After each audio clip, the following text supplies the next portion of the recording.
Properties of numbers. So this is a lot of definitions, and we're just going to classify things.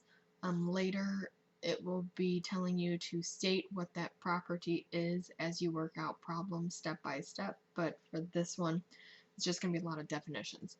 So for properties of numbers, there are 7 main ones.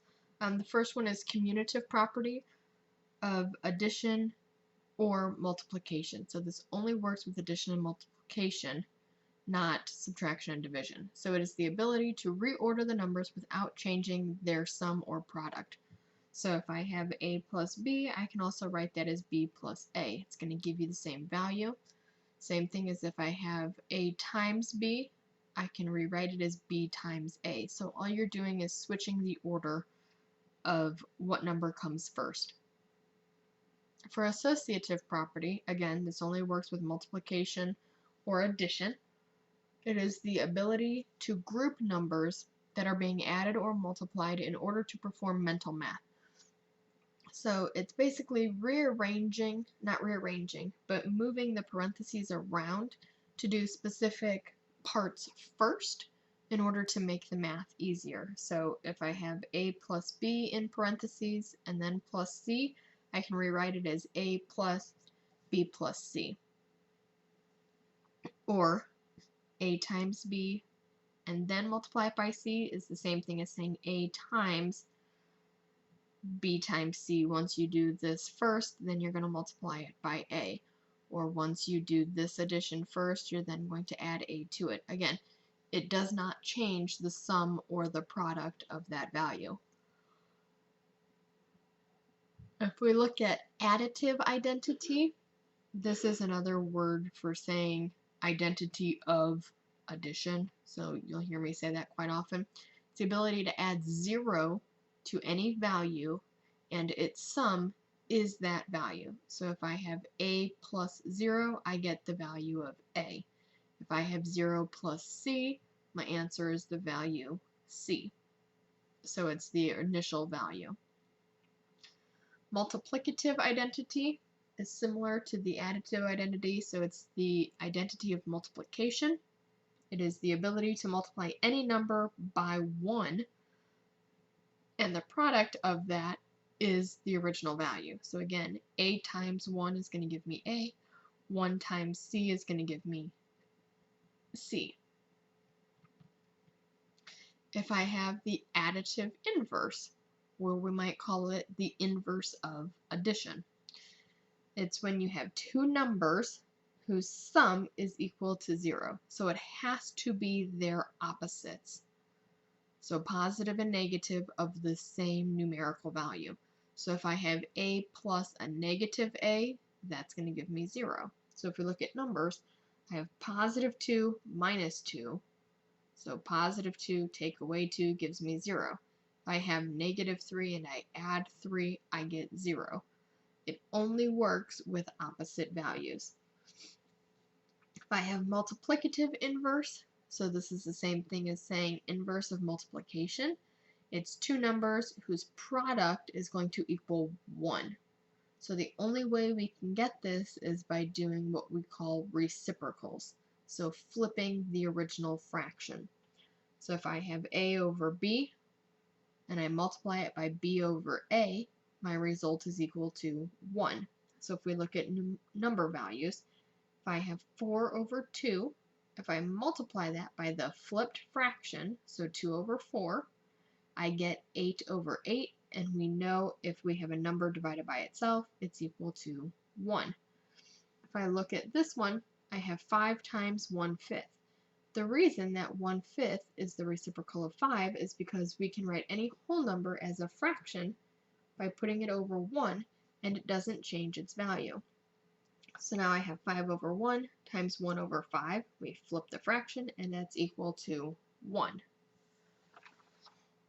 If our last one is multiplicative property of 0, or the 0 property of multiplication. This only works for multiplication.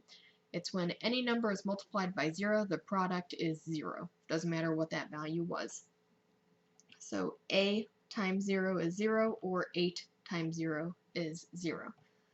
So now we're just going to name the property that's there. For example 1, I have 3 times 4 times 5 is equal to 5 times 3 times 4. So since I'm multiplying them all together, this is just rearranging or switching around the numbers. So when I rearrange or switch around just the numbers, this is my commutative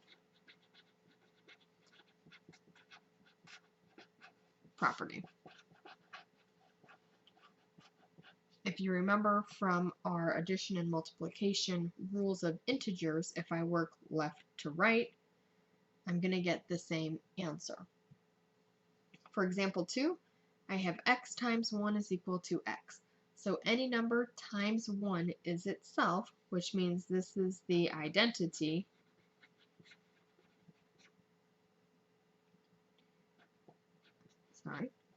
of multiplication, or the multiplicative identity.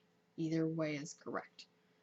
For example 3, I have 1/4 times 4 is equal to 1. If I write the whole number 4 as a fraction, now you can see that they're reciprocals, or they're flipped fractions of each other. So this would be that multiplicative inverse, or inverse of multiplication, because I'm multiplying them together. If we look at example 4, this problem is telling you how they want you to solve it. So the order 2, 4, 8, 2, 4, 8 is the same, so it's not commutative.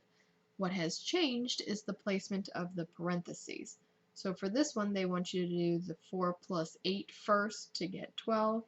For this one, they want you to do the 2 plus 4 first to get 6. So this one is your associative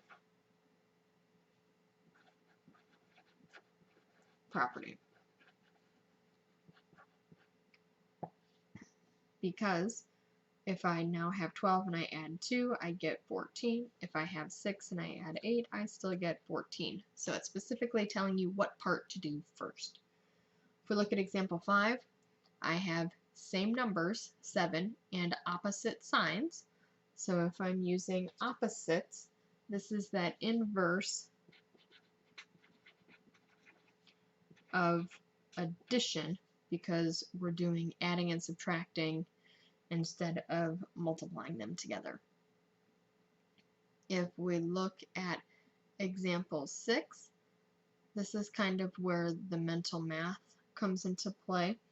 Again, you have 2, 4, 10, or 4, 2, 10, 4, 2, 10. So the order stays the same, but the placement of the parenthesis changes. So again, this is going to be like example 4. This is my associative property. And if I have 4 times 2, that's going to give me 8, and then times 10 would give me 80, or 2 times 10 is going to give me 20, and then it's still going to give me 80. So this one is probably quicker to do because you have the 10 by itself. So when you multiply to get 8, all you have to do is add the 0. This one you'd have to do a little bit extra math, possibly. If we look at example 7, if I add 0 to anything, I get that value. So this one is your identity of addition, because I'm adding the 0 and it's identical to what I started with. And the last example, example 8, if I have 4 times 0 is equal to 0, this is my 0 property of multiplication, because I'm multiplying 0 to this value to get that 0.